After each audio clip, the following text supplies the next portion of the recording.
Hello viewers, Poppy's ওয়ার্ল্ডে আপনাদের সবাইকে স্বাগতম জানাচ্ছি। আশা করছি ভালো আছেন। সাদা সাদা ফুলের শুভ্রতার শুভেচ্ছা জানিয়ে শুরু করছি আজকের আয়োজন। আজকের আয়োজনে রয়েছে টমেটো দিয়ে ট্যাংরা মাছের চচ্চড়ি, আর ঈদ আয়োজনে আমরা ফুল পিঠা তৈরি করেছিলাম সেটা রয়েছে, আর রয়েছে খাওয়া দাওয়ার পর্ব শেষ করে ছাদ বাগান থেকে কাঁচামরিচগুলো খুব সুন্দর পেকেছে, এই পাকা পাকা কাঁচামরিচ তুলে নেব।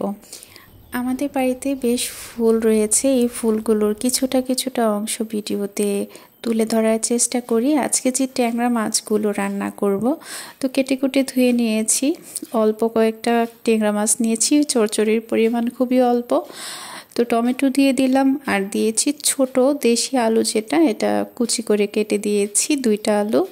তারপর দিয়ে দিচ্ছি পেঁয়াজ কুচি, এখন দিয়ে দেব রসুন কুচি। এই চচ্চড়ির স্বাদ আসলে পেঁয়াজ আর রসুনেই আসে। গোটা কয়েকটা কাঁচামরিচ দিয়ে দিলাম, হলুদের গুঁড়া দিয়েছি, ধনের গুঁড়া, তারপর অল্প সামান্য একটু মরিচের গুঁড়া দিয়েছি, দিয়ে দিলাম তেল, স্বাদ মতো লবণ দিয়ে ভালো করে মাখিয়ে নেব। হাতে মাখানো এই চচ্চড়িটি খেতে ভীষণ ভালো লাগে, আর এই রেসিপিটি তো আমার ভীষণ পছন্দের একটা রেসিপি। আপনাদের কার কার ঠিক আমার মতো এই রেসিপিটি পছন্দ করেন, ট্যাংরা মাছ টমেটো আলু দিয়ে চচ্চড়ি রেসিপিটি কমেন্ট করে জানাবেন। সব কিছু মাখিয়ে নেওয়ার পর হালকা একটু আমি জল দিয়েছি, অল্প একটু জল দিয়ে তারপর আমি গ্যাসের চুলায় বসিয়ে দিয়েছি। তো এখন আমি দিয়ে দেব ধনে পাতা। তো আমাদের বাড়ির উঠোনে বেশ ধনে পাতা লাগানো হয়েছে, বালতিতে, তারপর টবে, এই বিভিন্ন একটা পাত্রের মধ্যে মাটিতে, তারপর ধনে পাতাগুলো খুব সুন্দর করে লাগানো হয়েছে। এই ধনে পাতাগুলো থাকলে হয় কি, যে কোনো সময় আসলে রান্না করার সময় তুলে নিয়ে রান্না করা যায়। তো আমার তো ভীষণ ভালো লাগে, বাড়ির আশেপাশে একটু সবজি তারপর ফুল টুল এগুলো থাকলে খুবই ভালো লাগে। তো উঠোন থেকে আমি নিয়ে নিলাম ধনে পাতাগুলো, যদিও অনেক মাটি রয়েছে, বৃষ্টি হয় তো যেই কারণে মাটি ছিটে ছিটে পড়ে। খুব সুন্দর করে আমি তুলে নিয়েছি, এগুলো ধুয়ে তারপর ভালো করে পরিষ্কার করে কুচি করে কেটে দিয়ে দিব।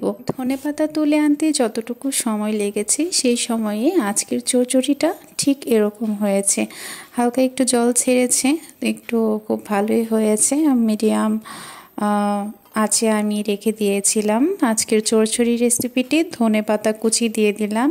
এই পর্যায়ে আমি চচ্চড়িটা একটু ঢেকে দেব, এতে করে ধনেপাতার যে একটা ফ্লেভার রয়েছে সেই ফ্লেভারটা মাছ টমেটো এবং যে গ্রেভিটা রয়েছে ওইটাতে খুব ভালোভাবে মিশে যাবে। তো আজকের আমার এই চচ্চড়ি রেসিপিটি, লোভনীয় চচ্চড়ি রেসিপিটি আমার প্রায় রান্না হয়ে গেছে। আমরা এখন এই চচ্চড়ি রেসিপিটা নিয়ে সাথে আরও খাবার দাবার রয়েছে, আমরা সবাই চলে যাব একটা নতুন একটা পরিবেশে। তো চচ্চড়ি রান্নার পরপর এই যে খুব সুন্দর ফুলগুলো রয়েছে আমাদের ছাদের উপর, আমাদের খাবারের আয়োজনগুলো নিয়ে আসা হয়েছে। ভাত রয়েছে টমেটো দিয়ে ট্যাংরা মাছের চচ্চড়ি, আর মসুর ডাল রয়েছে, টমেটো দিয়ে মসুর ডাল রান্না করেছে। আর যেহেতু ঈদ আয়োজনে আমাদের ফুল পিঠা বানানো হয়েছে, তো এই যে ফুল পিঠাগুলো খুব সুন্দর করে গরম তেলে ভেজে তারপর গুড়ের শিরাতে দিয়ে আমরা তৈরি করে নিয়ে এসেছি। এই পর্বটা শেষ হয়ে গেছে। খাবার দাবার পরপরই আমরা ছাদে চলে এসেছি। খুব সুন্দর কাঁচামরিচগুলো খুব সুন্দরভাবে লাল লাল হয়ে রয়েছে। তো এই লাল লাল কাঁচামরিচগুলো আমরা একটু তুলে নিচ্ছি। পরন্ত বিকেলের আজকের এই পরিবেশটি খুবই মনোমুগ্ধকর ছিল, যা কিনা সত্যি খুব ভালো একটি মুহূর্ত, ভালো একটি ক্ষণ, ভালো একটি বিকেল ছিল। ঈদের ছুটিতে এই এতটুকু ঈদ আনন্দের সাথে সাথে আমরা নিজেরাও খুব ভালোভাবে এনজয় করেছি দিনগুলো। চেষ্টা করেছি খুব ভালো একটা দিন, এবং প্রত্যেকটা দিন যেন খুব ভালো কাটে। ওইরকম একটা জিনিস খুব খেয়াল করেছি যে কাঁচামরিচগুলো গাছ থেকে আমি পারছি, আর কেমন জানি একটু সাদা সাদা একটা পাতার মধ্যে এবং মরিচগুলোর মধ্যেও খুব দেখা যাচ্ছিল এই সাদা সাদা পোকার মতো ছিল। এগুলো আসলে মানে দীর্ঘদিন হয়েছে বলেই কি এরকম হয়েছে নাকি সেটা আসলে বলতে পারছি না। বুঝতেও পারিনি। গাছগুলো আসলে খুব সুন্দরভাবে পরিচর্যা করে আমার ছোট ভাই। ওর এই ধরনের খুব মন মানসিকতাটা খুব ভালো কাজ করে এই সবজি রোপণ করার ক্ষেত্রে। তো কাঁচামরিচগুলো পাকা পাকা কাঁচামরিচগুলো আমি তুলে নিয়েছি। বেশ কয়েকটা তুলে নেওয়ার পরই দেখলাম যে না, এতটুকুতেই আমাদের আসলে কয়েকদিন চলে যাবে।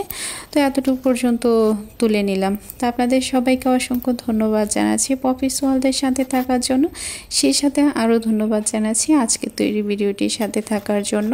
সবাই অনেক অনেক ভালো থাকুন, সুস্থ থাকুন, আর কমেন্ট করে অবশ্যই জানাবেন কেমন হয়েছে। দীর্ঘদিন আসলে ভিডিও দিতে পারিনি, আমার একটা সমস্যা ছিল যেই কারণে আপলোড করতে পারিনি। ধন্যবাদ সবাইকে আবারও।